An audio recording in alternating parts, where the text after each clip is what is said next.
Americans are spending $430 million more every day on gasoline. We're looking for answers.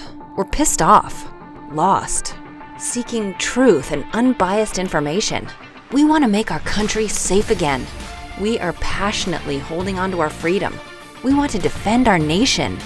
Here is the antidote to powerlessness. Constructive, not destructive. Welcome to Mad as Hell University. Welcome, defenders, to Mad as Hell University, where we give you constructive tools instead of destructive fears. I'm your host, Raj Doraisamy. I came to the United States in 1986, and I left 3 countries to get here. What I saw in Ethiopia, Zambia, and Zimbabwe is where the United States is heading today. I don't want that. You don't want that. We want to save our country together. If you do not face your frustration with wisdom, you will not find a strategy to overcome the problem. This is what we do at Mad as Hell University. This week we're dealing with religious freedoms and why it matters to both religious and non-religious Americans. But first, we want to thank our sponsors, Arc One Technologies, America Unhinged with Dr. Diamond, Matrix Business Accelerator, RD Media Labs. For those of you who celebrated, happy Hanukkah. Hanukkah is a Jewish festival of lights. I am not Jewish, and the information I'm going to share with you is what I've learned from my friends who are Jewish. And what they've shared with me is very important, and that is why we're sharing this with you, because it applies to everybody in America, regardless if you're a religious person, an atheist, agnostic, what have you. And you'll hear why in just a moment. The Festival of Lights, commemorating the fight for religious freedom in ancient Israel. Each night a candle is lit on the menorah, symbolizing the miracle of not only getting their holy temple back from the Greeks, who would not allow the Jews to follow their own beliefs, but the miracle that the oil for the menorah candles lasted 8 days, when they in fact only had enough oil for one night. Today, many people in America do not practice religion, so they do not understand why the First Amendment protects it. Others see religion as a divisionary rhetoric to separate people. Others have been hurt by a believing person and want nothing to do with religion. I understand these things. I also believe and know that religion is important. It speaks to something within each of us, creating a community and reaches upward towards something bigger and better, giving us the courage to stand up, spread goodness in the world, and defend freedom. Even some of those that are not religious can relate to this. Let me take you to Aachen, Germany. The year is 1944. With the Nazis in charge of Europe, the Jews have not been allowed to light a candle on the menorah for 10 years. Everything was taken away from them, their families destroyed, their wealth seized by the Nazi state to fund monstrous crimes. No place was safe for the few Jews that remained in hiding. It seemed that caves, sewers, and secret annexes with only standing room, no food, thin walls, where a simple cough could mean discovery and death during a Nazi raid, that's where these folks are going to spend the rest of their lives and end their lives. Their crime? Existing. Their punishment for existing, according to Hitler's Nazis, total annihilation. And then they heard.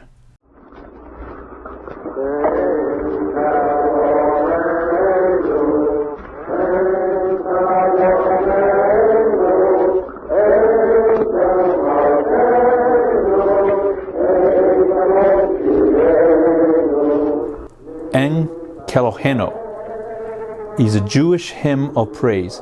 Translated, there is none like our God. It is just 20 sentences of blessings. And the Americans were publicly broadcasting it to all of Germany.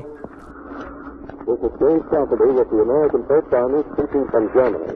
Today, the National Broadcasting Company brings its listeners a program of historic moment. The first direct broadcast of a Jewish religious service from German soil from Badal Football and his Nazi party began the attempted destruction not only of the Jews but of all religions more than a decade ago. I'm getting goosebumps just as I'm sharing this with you. There's gunfire in the background of the broadcast, and the American army had just crossed into Germany. They consider the city of Aachen the front door of Germany. Rabbi Chaplain Sidney Lefkowitz of Richmond, Virginia, proclaimed a message of confident expectation.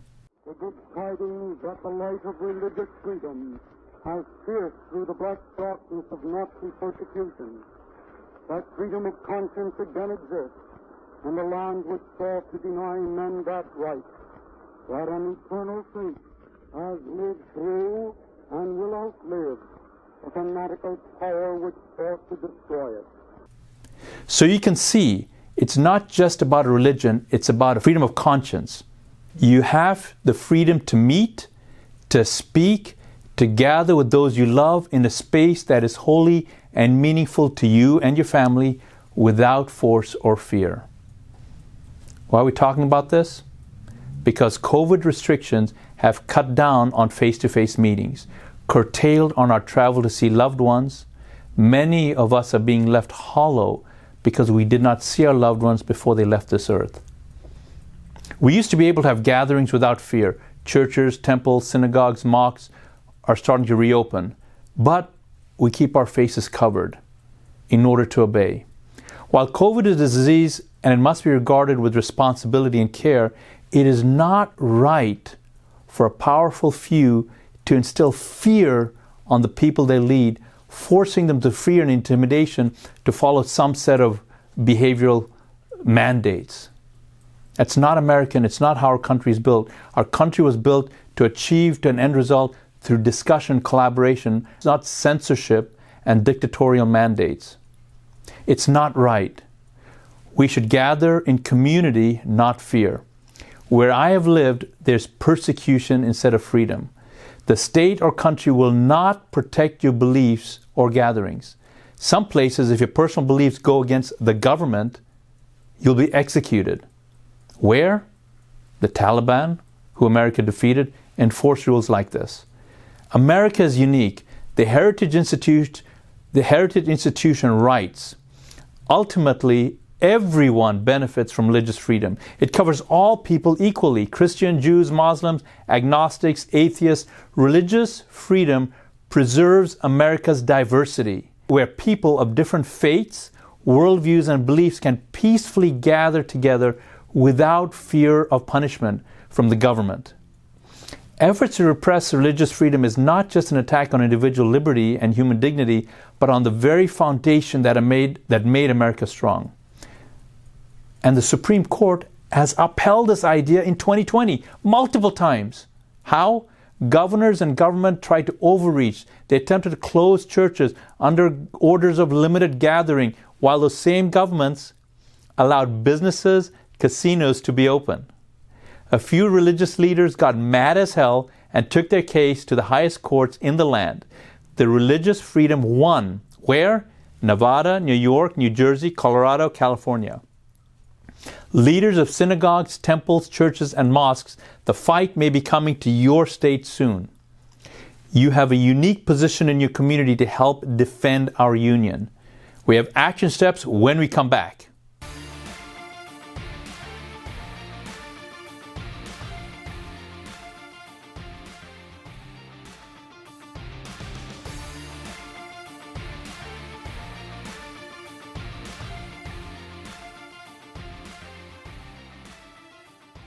We're talking about religious freedoms and a special service that took place in Aachen, Germany in the midst of World War II. It was the first Jewish service held in 10 years in a land where Jews had been legally persecuted, confined, and dehumanized so fully that the phrase crimes against humanity wasn't enough. The International Military Court in Nuremberg, where the Nazis were put on trial, had to invent a new word to describe the systematic horror of the Holocaust, where a few people forced their view and their plans and their mandates on masses. The word that they came up with was genocide. Religious freedom is critical in saving lives. The Heritage Institution writes, religious freedom prevents the cultural majority from using the power of the state to impose their views their beliefs on others. This protects everyone, religious and non-religious alike, from the government becoming so powerful that it can tell and force people what to think and how to act. Conscience has been considered the individual's most sacred right. And you who are watching this, you understand what I'm talking about rings true. A government that intrudes on conscience will not hesitate to intrude on our other freedoms. As you can see, it's not about religion, it's actually about your rights. And our human rights, our constitutional rights, and our rights of faith are being trampled by governments across the world. Rabbi Sidney Lefkowitz knew this back in 1944 when at Aachen he spoke these words to the whole world and heaven itself. Not to us, O Lord, not to us, but to thy name let glory be given. Not forever does he remain silent, and permit the children of men to exist in a state of fear and dread. What we observe here, then, is not merely a Jewish religious service, however important that in itself is. It is far more. It is a proclamation that the days of darkness are passing, that the bastion from which were spewed forth hatred and malice has been breached and will soon be destroyed, that worship of God is again restored in part of this world where it had been proscribed.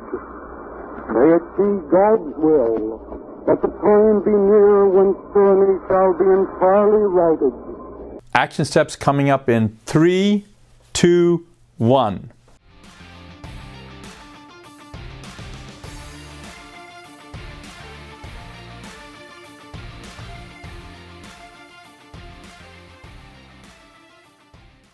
And we're back.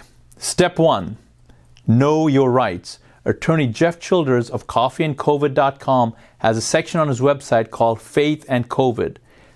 Go to that website and get all the details. I'm not giving any legal interpretation here. Refer to him. His website is extremely helpful, informative, and easy to understand. On that website, where you need to go and check out for yourself, you'll see that he details a 3-part information and action series on what faith communities, especially the church, need to know about COVID and their rights. There's a 4th article on religious exemption requests. The Liberty Council, founded by Matthew D. Staver, Esquire, offers a PDF of guidelines for pastors and churches in the civic area. It can be found at the nationalblackroberegiment.com. On the homepage, click the Know Your Rights segment to view, download, and share. Step 2, sign up.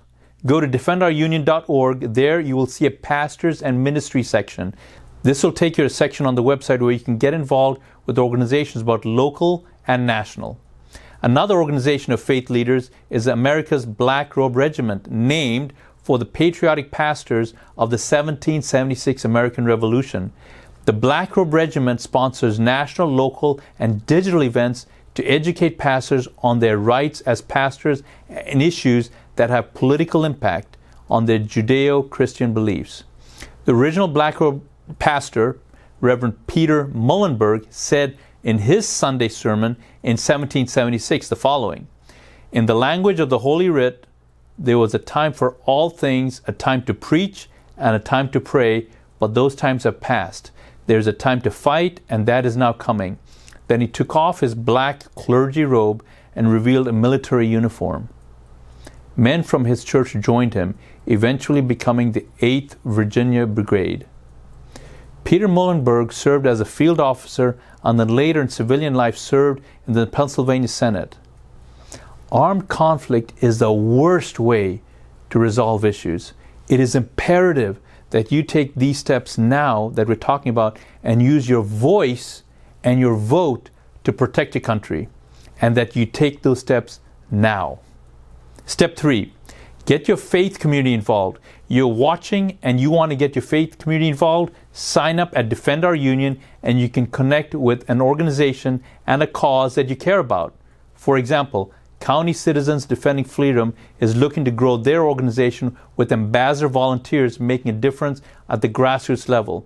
Their website is ccdfusa.org. FLORIDA.com. Some of our most amazing people and regular citizens, just like you and me, who care about their children and their country, are there. So sign up and get involved today. Other organizations to connect with include conservativewatchusa.com, FLCalliance.com, CFCFlorida.net. Happy Hanukkah, Merry Christmas. May your menorah lights inspire the rest of us to do good in this season of miracles. Thank you for sharing your stories with us. We just got done editing and our producer Amanda found this amazing story that I wanted to share with you. Where my parents were born, there is persecution instead of freedom. The state, the country does not protect your beliefs or gatherings. Some places, if your personal beliefs go against the government, you'll be executed. Sometimes with stones the size of a person's fist, even today. The Taliban, who America defeated, enforce rules like this. Religious persecution leads to more violence, separating families through bombings and death. Some people are tortured for their faith. Their children are left fatherless and their wives and daughters homeless, forced into abusive marriages and sometimes sold into human trafficking. The families of these religious dissidents often treat them worse than governments. Here is a story of one of the people who experienced religious persecution. At the age of 17, Sani was sold into slavery by her own aunt. She spent 3 decades as a prostitute in India before a Nepali Christian helped her escape. The rescuer woman shared the gospel with Sani, and Sani joyfully accepted the invitation of salvation through Jesus Christ. But once she returned home, her family did not accept her. Why? She had been a prostitute, and then she had become untouchable because she had converted to Christianity. Everybody rejected me. Jesus was the only one who saved me, Sani said. Her family physically pushed her out of her home, causing Sani to fracture her leg. She is now being cared for by a church. And this is her request. She requests, pray that God will provide all my needs and that all my family will come to know Jesus so that one day they may come to the saving knowledge of our Lord Jesus Christ, because Jesus died not only for me, but also for them as well. This story is from the Voice of the Martyrs, a USA-based organization that monitors and supplies Christians facing persecution throughout the world. About 65 nations are hostile or restricted worldwide, which means that if your faith doesn't match the religion of the government, you are literally a second-class citizen and face issues like Sani and the Christian minority in Afghanistan. Countries that do not allow religious freedom often miss out on critical social services like schools, shelters, and soup kitchens. The Heritage Institute writes 350,000 religious congregations serve 70 million Americans, the value of these services reaching over $1 trillion a year. It sounds like these institutions are more effective in caring for people than our own government. Most major religions have a focus on bettering the communities which they live through volunteerism and charity work. America is unique. Attorney Jeff Childers explains, you are protected by the First Amendment of the Constitution better than any other citizen in the world. There are more 9-1 Supreme Court decisions in favor of religious liberties than any other issue. They're going to come for you. You can say just about anything with impunity. They can't officially touch you. They might send thugs to threaten and intimidate you, but if many of you are activated, they won't bother. If you organize your church, you can resist the thugs anyway. The strategy only works to silence 1 or 2 pastors that pop up here and there that are vocal. If there's a large group, you're safe, you're secure. You can exercise the rights that this country provides for you. Attorney Jeff Childers adds an action call. So, Pastor, what are you going to do with this awesome First Amendment talent that God has bestowed upon you for a time such as this? I'll tell you what some of you have done with it. You've sealed it in a mason jar, hidden the mason jar in a bushel basket, buried the bushel basket under olive groves. Now, good and faithful servant, what will you tell your Creator on that glorious day when He asks for an accounting of what you used the talents for that He gave you? I sure hope you will have dug them up and put them to work by then. Pastor, we're in a conflict. It's here, it's in our cities, our neighborhoods, and our churches. What were good and faithful pastors doing in World War I? In World War II, there were lots of people dying in World War I and World War II. These people that were dying, what did they do? Did they give up? Did they hunker down? No. We attacked the enemy head on, no matter the cost. The enemy is the spirit of fear.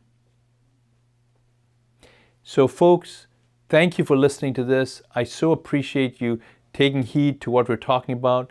I encourage you to please share this message with other people in your life, and I encourage you also to have them watch this show, share it with other people as well, because we want to take this content and use it to encourage and equip people that care about freedoms, people that care about their individual liberties, and people that want to keep this country protected from special interests, from a few people that want to enforce their dictatorial mandates on the masses. Remember one thing that you've heard me say time and time again. This country was built and run by we the people. And we the people is you and I. Please don't think that someone else is going to do the job. It's up to you and I, and I'm looking forward to hearing about anything that you'd like to hear more about in our programming. Please contact us. We look forward to hearing from you. Thank you.